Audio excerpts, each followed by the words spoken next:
What's going on, guys? It's Screech here, and we are approaching Alliance Insight format, baby. I am so hyped to play this format.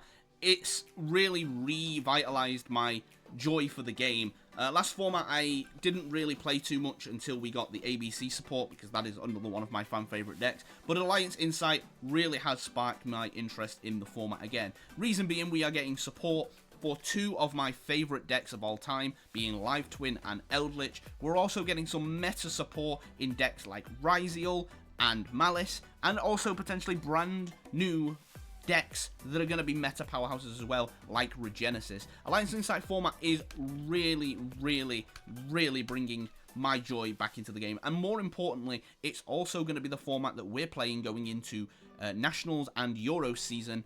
If you're over here in the EU, I don't know if the state championships are going on in the US at the same time as Euros, but for us, we're here for these formats, and we're going to be going over my favourite deck in the set, which is going to be the new Live Twin support. We're going to be going over every single Live Twin card that has seen play in testing and over Facebook groups and sort of like the pre-release events and stuff like that. People have been playing these cards. We're going to go over the ratios that I've been seeing, and we're going to be going over my opinion on the card for cards that you should be playing. We're going to start off with probably the worst one on this list, which is Evil Twin, Kissakill, and Leela. This is typically played at 0 to 1 copy, and is usually sided rather than mained. Reason being, it doesn't facilitate any combo, it doesn't extend any combo, it doesn't really do anything to do with the combo. However, it is kind of like removal sort of thing, so you kind of might want to side it. Personally, I think it's a 0 copy card, but I thought I'd mention it.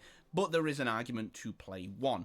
Next, we're going to be moving on to the Kissakill monsters, starting off with Live Twin Kissakill. This is a mandatory 3 of and is not up for debate. This is now the best one-card starter this deck has, which, if you played Live Twin pre-support, might catch you off guard, because Lilla used to be the best one-card starter, but thanks to the new Link 1, this is now by far the best one-card starter in the game, and this is a mandatory 3 of. Next, we're going to be moving on to Live Twin Kissakill Frost. This is typically played at 2 to 3 copies. I am personally straying a lot more towards 3, because this is also full Live Twin combo. This is going to get you multiple interruptions, multiple negates through just about every hand trap in the game, unlike the Lilla monsters, which we will move on to now. Moving on to Lilla Treat. This doesn't facilitate any one-card combo. So typically it's played at 1 copy. It's played mainly because it's a dark and you have access to things like the Djinn Buster, as well as it just being a really good extender, and it does have that cool graveyard effect. Both Live Twin Lilla Treat and Kissakill Frost are extenders for your combo, and you will be playing probably both of them.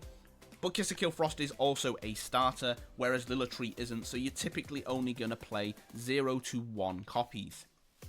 Moving on to Live Twin Lilla. Live Twin Lilla is also going to be a 1-card combo. However, unlike Kissakill, if this card gets stopped, you do nothing. This card on its own, if it gets stopped, does nothing. But Screech, what stops it? Just about every card in the format. Mourner, Veiler, Ash, Imperm. Just about every card. Purge, Impulse. So many things stop this card, it's ridiculous. Probably not all of the ones I've just said, but every single card that is being played stops this thing, and you do not want your normal summon to be stopped in this deck, especially if you haven't got any extenders or follow-up, being either like the Live Twin cards or any secondary engines you're playing, which we will talk about in the later videos. For me, Lilla is played at 1, maybe 2 copies, but realistically, I am playing all 3 of the Lilla monsters at 1, and no more, and I have tested this deck religiously probably for the past 3 months and have never ever once had a consistency problem because I haven't seen any starters. Lilla, in my opinion, is the worst 1-card starter in the deck, and unless you're really wanting to hypermax consistency, you shouldn't be playing more than 1 copy of this card.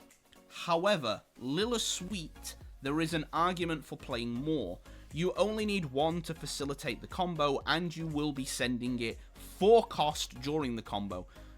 but it does have a really, really good effect in the hand, essentially becoming like Called by the Grave for any live twin card or effect. That's a really, really good effect, and there is an argument to potentially play more than one, but realistically you shouldn't be playing more than two. This card is seeing play right now at 1 to 2 copies per deck.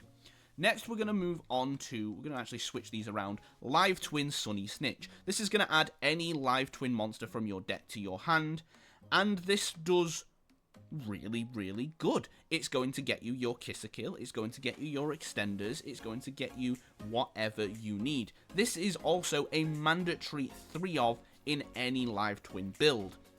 The card is phenomenal, it adds anything. It also has a cool effect where it can do a little bit of afflicting damage, which is really good in tournament play for things like time.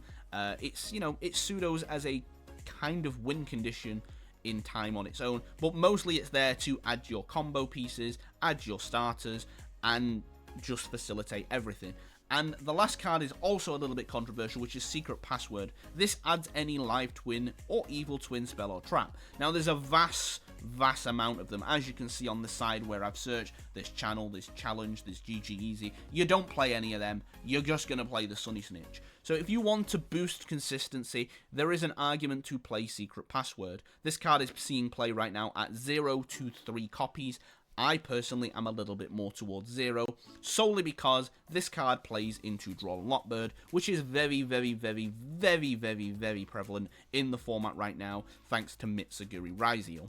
So, going over it one more time, usually 0 to 1 copies, 3 copies mandatory, 2 to 3 copies, 1 copy, 1 to 3 copies, 1 to 2 copies, 3 copies, and 0 to 3 copies, depending how you're feeling. We'll go over my deck list later on anyway, if that was a little bit too fast for you. Moving on to the extra deck. Extra deck, there's only 4 live twin / evil twin cards you're going to play, and we'll start off with the OGs. Evil Twin Trouble Sunny, this is going to be a part of your end board, it's going to be able to send stuff from deck to grave as follow-up. This card is phenomenal, however you still only play 1 copy of this card. It's super recurable with some of the support we've had in recent sets, like Muckraker of the Underworld and Bao, as well as being able to just be revived in general. This card is phenomenal, but you only play 1 copy of it. Evil Twin Kiss-a-Kill, however, there is an argument to play multiple. This card is seeing between 1 and 2 copies per deck. I am only playing 1 as the new Link one is also a Kiss-a-Kill monster. But you do definitely have to play both of these, as it's pretty much what you're going to be doing in the combo. And the next one is Evil Twin Lilla. For me, you have to play 2 of this card. I have tested 1, and you can get away with 1 pretty comfortably. But it's just, in my opinion, that little bit more optimal to play the second copy, just for when this card gets hit with a Crow, with a Bestial, with the Malice links that like banish cards. Losing this Lilla in rotation and not having another one to go into really hurts your grind game in really grindy matches.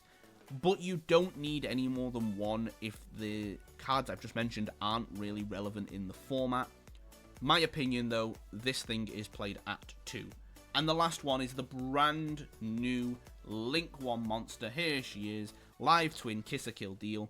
This card we're going to go over right now, as it is probably the reason this deck has resurfaced back into the meta. You can only link summon this card once per turn. That's fine because we're only going to be playing 1 copy of the card. And it specifically requires a Kiss-a-Kill monster. This is why Live Twin Kiss-a-Kill and Live Twin Kiss-a-Kill Frost are your best 1 card starters now and probably should be played at 3. Once per turn, you can send a Lilla monster from your deck or extra deck to the graveyard and apply the effect for the rest of the turn. This is cost. This card can be ashed, this card can be impermed, this card can be veiled. Heck, you can even be under skill drain with this card. You have to pay cost by game mechanic, by rules. It is just the way the game works, meaning you get to send your Lilla Sweet to grave no matter what. We're going to go back to Lilla Sweet right now, because Lilla Sweet's effect, other than that cool Call by the Grave effect, has the following effect of if you control a Kiss a Kill monster, you can special summon this card from your graveyard. Pretty good. Hey, hey, this is a Kiss a Kill monster. This is 2 monsters. What does 2 monsters give you? It gives you access to both of the old OG links. What both of the old OG links do, they get you into your Trouble Sunny. What does your Trouble Sunny do? It gets them both back, and they get their effects to destroy and draw a card once per turn. This card makes the Trouble Sunny a 1-card combo with any of your 2 new Kiss a Kill monsters, because it sends for cost. But however, it does also have a pretty good effect. The good effect being that when your opponent activates a card or effect in response to Kiss a Kill or Lila monsters, you draw a card.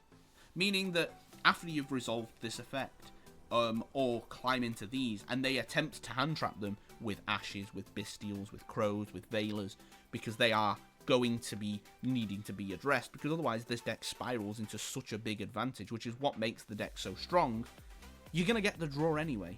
So when you're trying to do this combo to get your Kiss a Kill draw and they're responding to it, you're getting your draws anyway. Yes, you're losing a bit of graveyard recursion. Yes, you're losing a little bit of your end board piece, but you're still getting them cards drew to hand. And I cannot emphasize this much. This deck, the boards it makes are strong, but it is not the board it makes that make it so meta. This deck really thrives in the fact that it can play like 20 non-engine, and on top of only being able to play 20 non-engine, you draw 2 to 3 cards per turn with this. Just the basic combo, triggering the Kiss a Kill draws, triggering your Fiendsmith Engravers and your Necro Quick draws, then doing it again in your opponent's turn with recurring it with Trouble Sunnies, and then in your standby you're going to get the Bow effect to draw like 6 or 7 cards. This deck thrives on having so many layered interactions, being multiple hand traps, potentially back row if you're playing things like the Unchained Engine, which we'll get into later, as well as really strong stuff on board and really strong stuff in grave. The fact that it might not look as threatening when you see the end board, but you forget the fact that you have 7 or 8 in hand, and they're going to be your Ashes, your Drolls, your Veilers, your Bystials, your Nibs, is what makes this deck, in my opinion, tier 1 right now in the current format. But that's been the live twin cards. We're going to move on to some of the other stuff you can play with it, have a brief talk about what they do for the deck and for the meta right now. So what engines can you play in this deck? Well, I got 4 engines for you right here that are seeing play in the deck.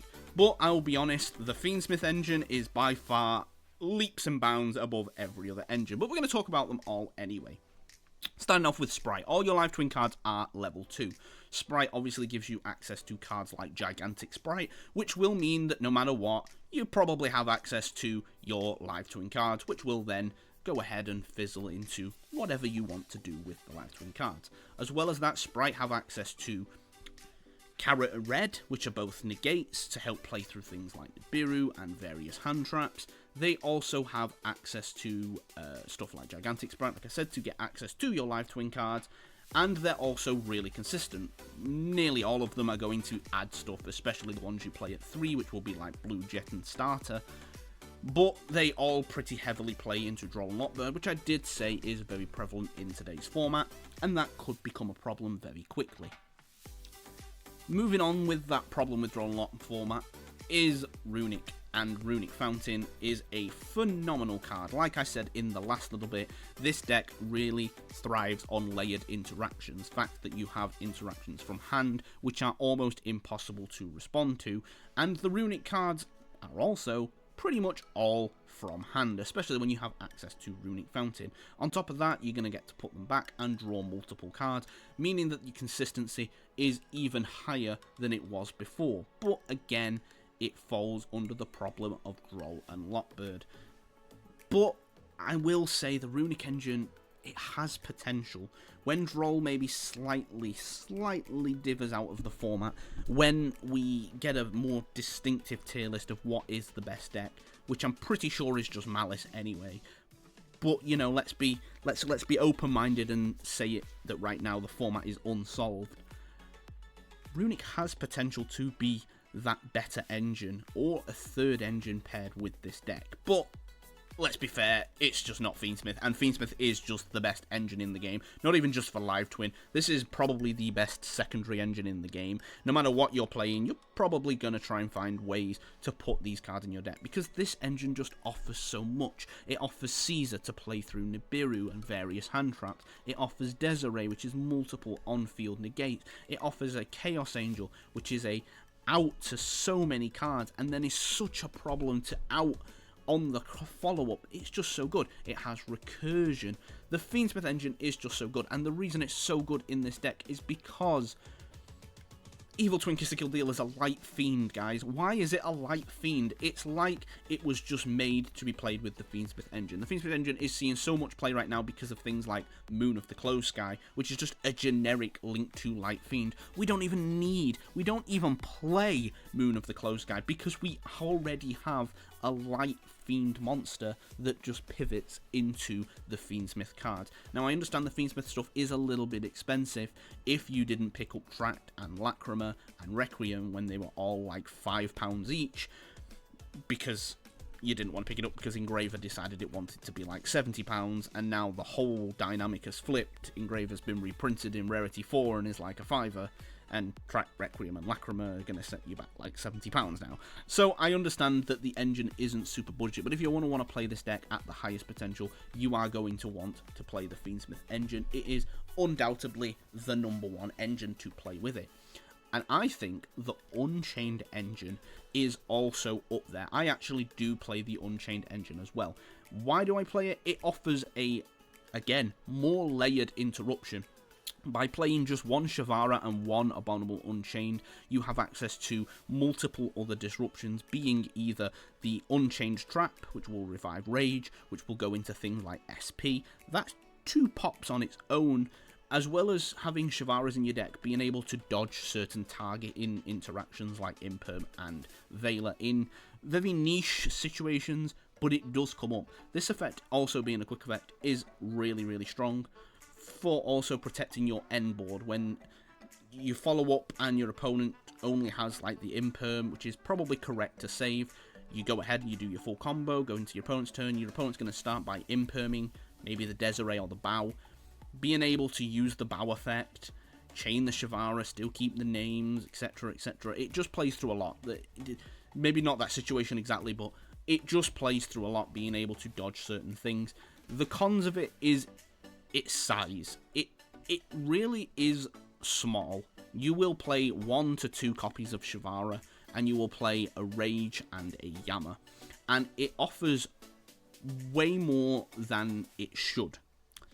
It also gives you access to your Engraver. It just gives you access to so much. It gives you extension, it gives you follow-up, it gives you so goddamn much. I think you should be playing the engine, and we're going to talk about the engine a little bit more later because it's getting a bit rambly. You just need to see what it does. The layered interaction, the fact that you now have an interaction from the back row as well as now field, grave, and hand, makes it really, really hard to deal with and really hard to stop, because people play specific interactions to deal with specific things, but when you have so many layered ones, that's what makes certain decks so strong, and that's what makes this deck so strong.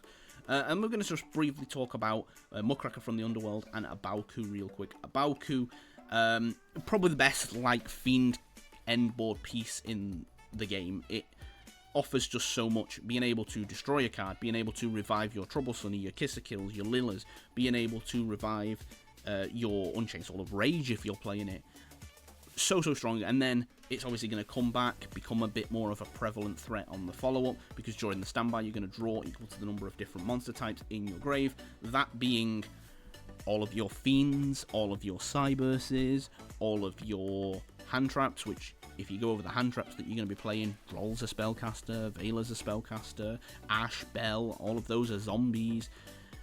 You can quite easily draw like 3 to 6, 7 cards with this deck. If you're playing Bestials, they're dragons as well, so this thing can really go ahead and stack your hand to make sure that on that turn 3, if they've managed to somewhat play through your board, you guarantee some form of follow-up. That paired with the fact that your engravers are still floating around, you'll have access to all the live twin stuff again. It's really, really strong. And speaking of follow-up, Muckraker as well is also really strong for follow-up. It's also really strong if you get interrupted.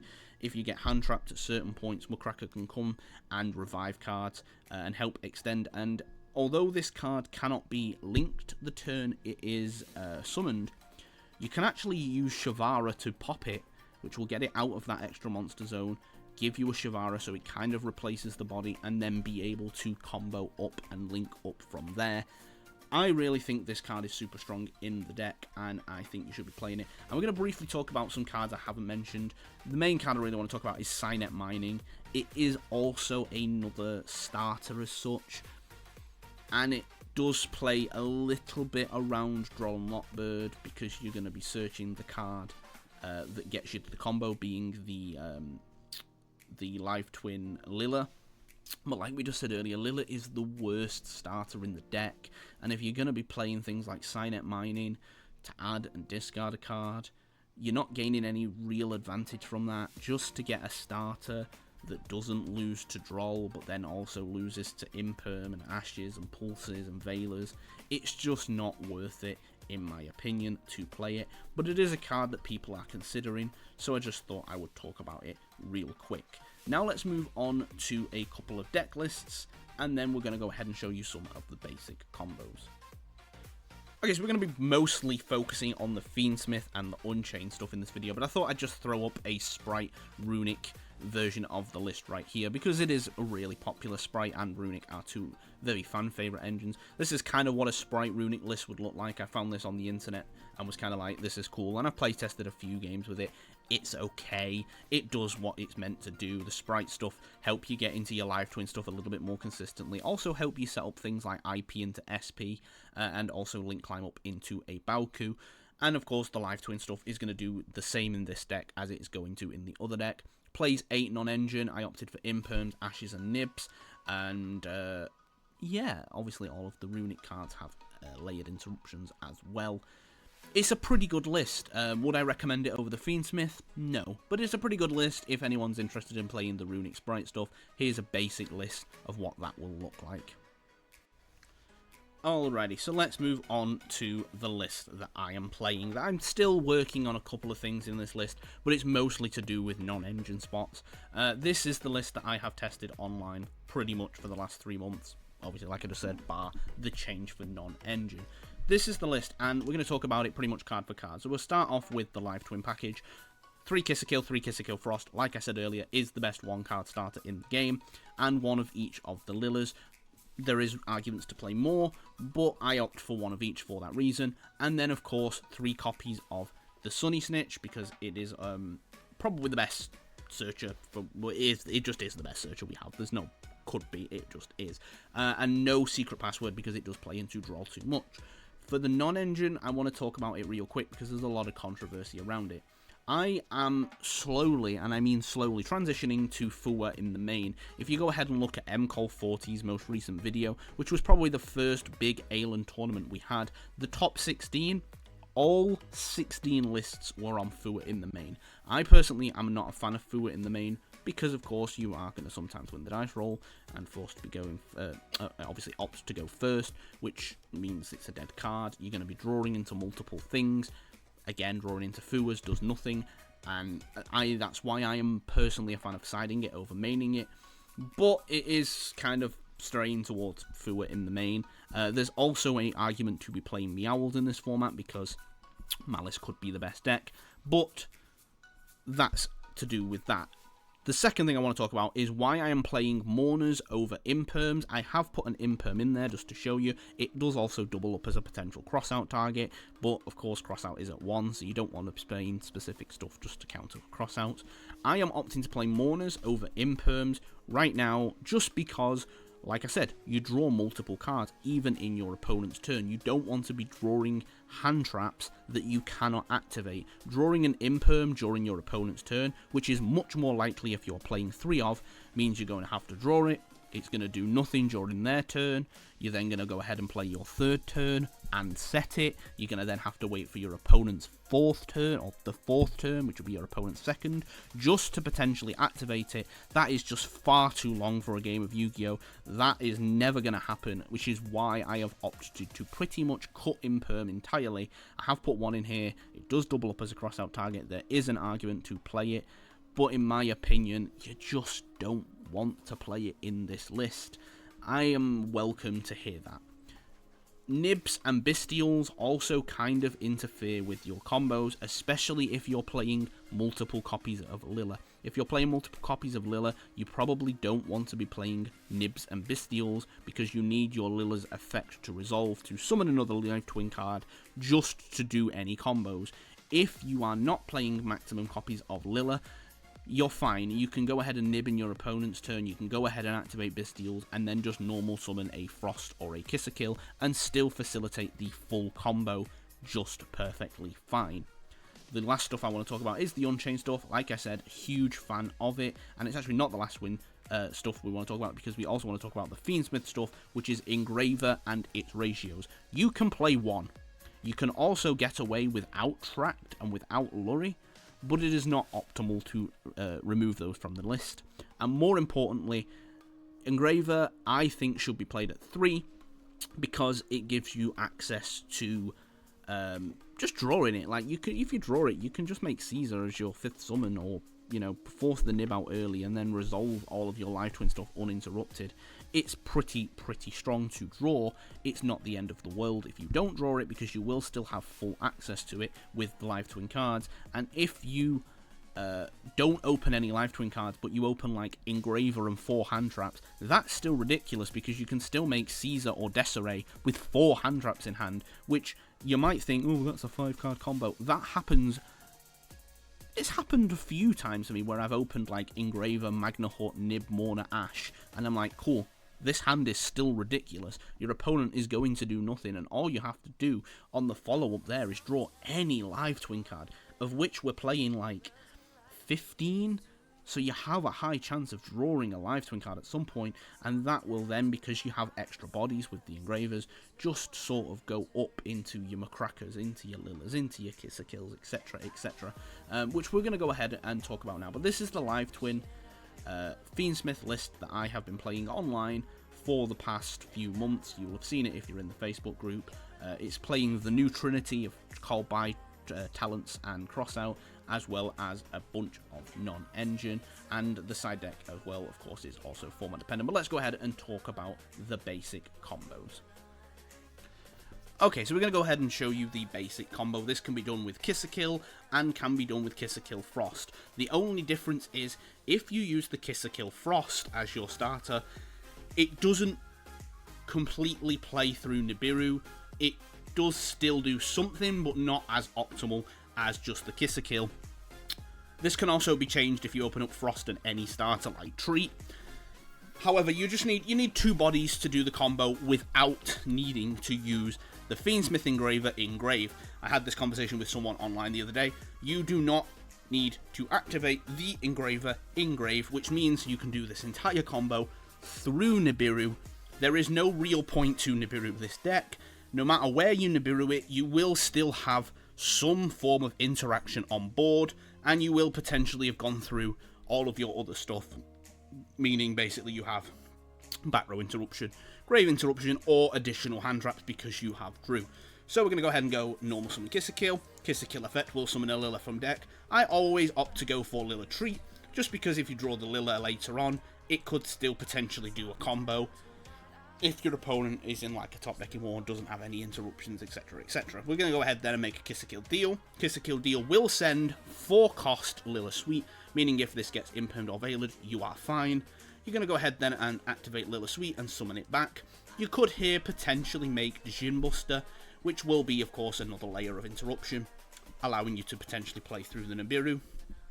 But we're not going to. We're going to go into Fiendsmith Requiem, which is our 5th summon. So big caution mark, we are now in Nibiru territory. If our opponent activates Nibiru here, we can go ahead and chain the Requiem and summon Fiendsmith Engraver, which means, of course, the Nibiru will resolve, the Engraver will go to grave, Engraver can shuffle back, summon, and you can still go up there into either Macracker, Desiree, various things. You can still go into some form of disruption through the Nibiru. If your opponent does not Nibiru you here, you're going to go ahead and summon the Lacrima, and Lacrima will go ahead and send an Engraver to grave. Meaning now, again, if at any point during this combo now, you get Nibiru'd, the Engraver can shuffle back, summon, make a Macracker, make a Nibiru, make a Desiree, make a Sequentia, make whatever you want to make, obviously depending on your hand.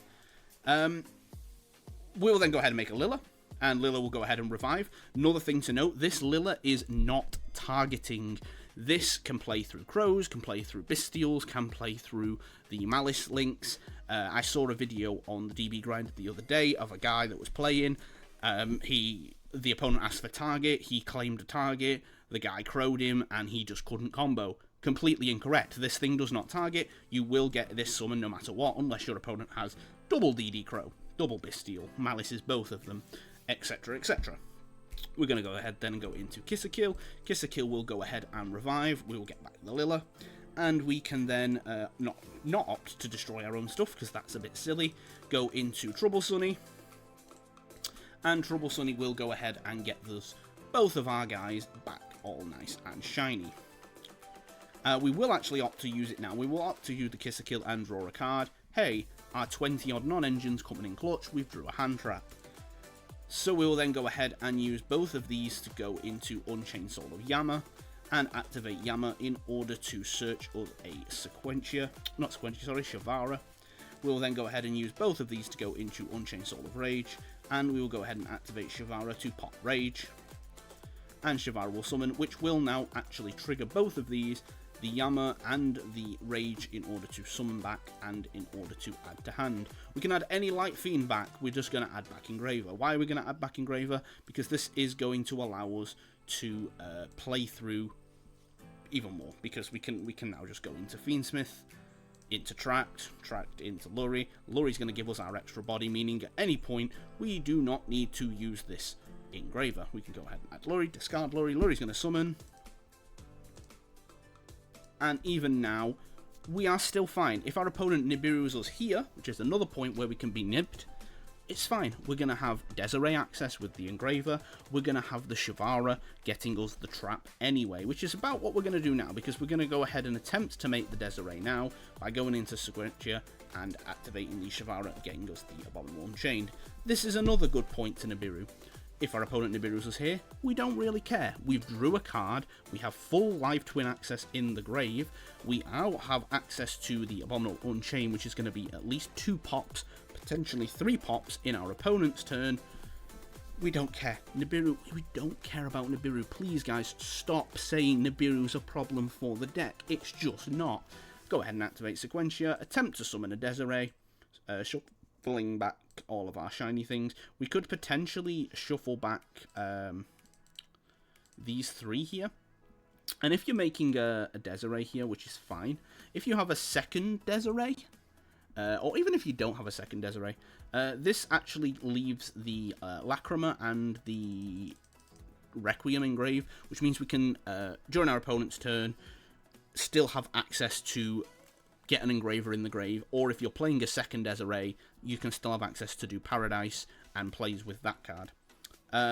Next, we're going to go into the Abauku, and then the Abauku will go ahead and discard to special summon from the grave. We're going to go ahead and special summon our copy of Trouble Sunny back, and then the last interaction we're going to do is go ahead and activate Sequentia to equip, and that will be the end of our turn. Again, if our opponent wants to Nibiru us here, because we haven't set up a Caesar, that's fine. Abauku's coming back, we have the Unchained Trap set up, and the Desiree can shuffle back the Nibiru token anyway, so we don't care about that either. Go ahead and go to the end phase here, and then the last thing that's going to happen is the Abauku will come back in the end phase, and that's going to be it. We will still have 5 cards in hand. That's a ridiculous amount of cards to have in hand, guys. What does this deck do from here? Well, we're going to go ahead and go into the thing and show you. So we have Desiree. which is going to be minimum 2 negates here on field. We have a Baoku, which can discard any card to special summon one from grave, or destroy a card, so that's one potential destruction. Then we have Trouble Sunny, which will tribute to special summon the Kill and the Lilla, which will draw you a card and destroy you a card. So that is 2 destructions and a draw now. We also have a Abominable Unchained Chamber here, which will go ahead and summon our Rage, and Rage will use one of our opponent's cards to link summon into SP. That's a link summon and another banish, so that's potentially 4 destructions. And then, of course, SP will use its effect targeting whichever card you feel like targeting today, and a card your opponent controls. So that's 5 destructions. That's 5 pieces of interruption that we have set up on top of a Desiree, on top of 5 cards in hand. Will actually be 6, I think, after the draw, which could potentially be any of your 22 non-engine. That is pretty much going to be it, guys. That is the basic combo that I've come up with. You don't need the Engraver, the summon of the Engraver to play through anything. So if our opponent Nibiru's us, it's fine. We can always have a form of interruption as a backup to play through the Nibiru. And of course, if you have extenders and stuff that you don't need, because like I said, this is a 1-card combo, you can use those extenders to just play through the Nibiru anyway. But that's been it for me, guys. That's been the basic combo and your basic guide to live to win. Any comments you have about the deck, please leave it in the comments. I respond to every comment that I see as quick as possible. But it's been your boy Screech, guys. Peace.